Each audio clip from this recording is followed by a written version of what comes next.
Intelligence senior policy analyst, one of the few people in Washington, D.C. that speaks clearly and concisely and helps you understand what's going on down there. He's the only one. He might be the only one. He's my go-to guy. Nathan, what do you expect to hear from Vice President Kamala Harris as she makes what will be a pretty pivotal speech for her down in D.C.?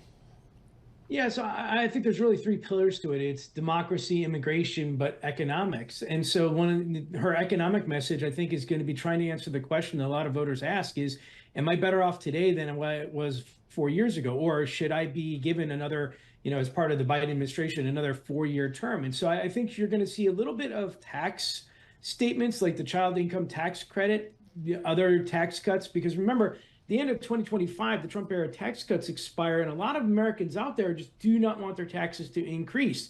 But you're going to have to figure out a way to pay for $3.5–4 trillion worth of tax cuts. So I think tonight's message is going to be including the democracy and the immigration and so forth matters. But for the economic message, it is all going to be about taxes and how you can make tax relief for Americans stick going into 2026 and beyond. Nathan, is there anything policy-wise the candidates can do to shape the race, or has that ship essentially sailed because we only have about a week before the election here? Yeah, so I think for most part it's shipped and it's sailed, because I actually would argue that this isn't so much a race about trying to persuade independents that are undecided to come to your side. I mean, if you look at some of the polling out there, you're looking at in these swing states somewhere only between 0.5 to 1.5% of the populace still undecided. So I'd argue that this is a race about, between three people. It's former President Donald Trump, Vice President Kamala Harris, and the couch. And if the couch wins and people stay home, President Trump will win. And if people get off the couch, then more likely than not, Vice President Kamala Harris will win. So I think tonight's message and just the messaging between both candidates over the next few days, they're not going to say anything new that we don't speak or that we haven't looked at or heard about, but rather just reinforce the points of why should you vote for that candidate? Why should you give them 4 years at the helm of the United States? And then try and understand just really what is driving folks from the economic side or the Democratic side or the immigration side. Nathan, what's the feeling? You're down there in D.C. You'll be at the local watering hole tonight talking with the D.C. folks. Is there any consensus about Congress, how that's going to break? Because, could there be a red wave, a blue wave, or is we kind of split, do you think? Yeah, so I think most of the consensus in Washington is around the Senate, because I think most Washingtons, and I'm not even looking at the polling data is notwithstanding, this is a very difficult race for the Democrats in the Senate. There's 34 seats up, 23 the Democrats and their allies are defending, and right now the Democrats have 51 to 49. Now, Senator Joe Manchin, an independent in West Virginia who caucuses with the Dems, is retiring. You don't need to be mean to know that West Virginia is most likely going to turn Republican. So now you're at 50-50. But the Democrats essentially have to win out, and they have to win some pretty difficult races. Senator Sherrod Brown in Ohio, Senator John Tester in Montana, he's about 5-6 points down at the moment. And if they lose any of those races, the Republicans are going to go and take the Senate. Now, why do we care about that from a market perspective? For essentially the reason that there is no filibuster in the Senate when it comes to nominations. So if President Trump wins and the Republicans take the Senate, then they can implement and move forth and appoint new regulatory leaders quicker, and President Trump can move faster on a deregulatory effort.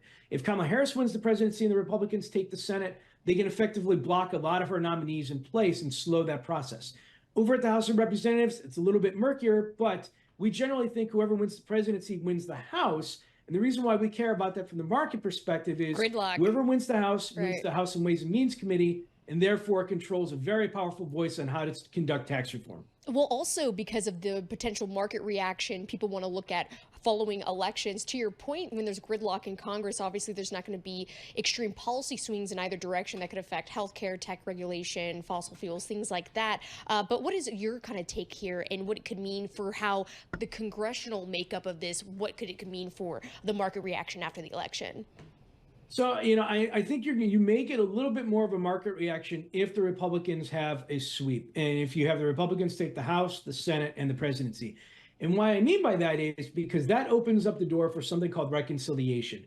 It's a budgetary maneuver that allows you to avoid the filibuster. Majority vote in the House, majority vote in the Senate, and the president's signature. This is how President Trump got his tax cuts through. This is how President Biden got the Inflation Reduction Act through. So if the Republicans have a great night and they win the House, the Senate, and the presidency, that opens the door for reconciliation, and it opens up the door for a multi-trillion-dollar tax cut at the tail end of next year, which can effectively bypass Democratic opposition. So the scale of it is probably going to be much larger. If the Democrats were to take the House and that process isn't available, then anything that happens from a legislative perspective is going to be more curtailed, more restricted, and a much smaller. So if you're excited and or scared about the idea of a multi-trillion-dollar bill, that reconciliation play comes if there's a red wave. Nathan, thanks so much for joining us. Always appreciate getting your clarifications on what's going on down in Washington, D.C. Nathan Dane, he's a senior policy analyst for Bloomberg Intelligence. Again, we always appreciate getting his thoughts, particularly as it goes around to elections and policy and pieces of legislation and kind of where the strengths and weaknesses are.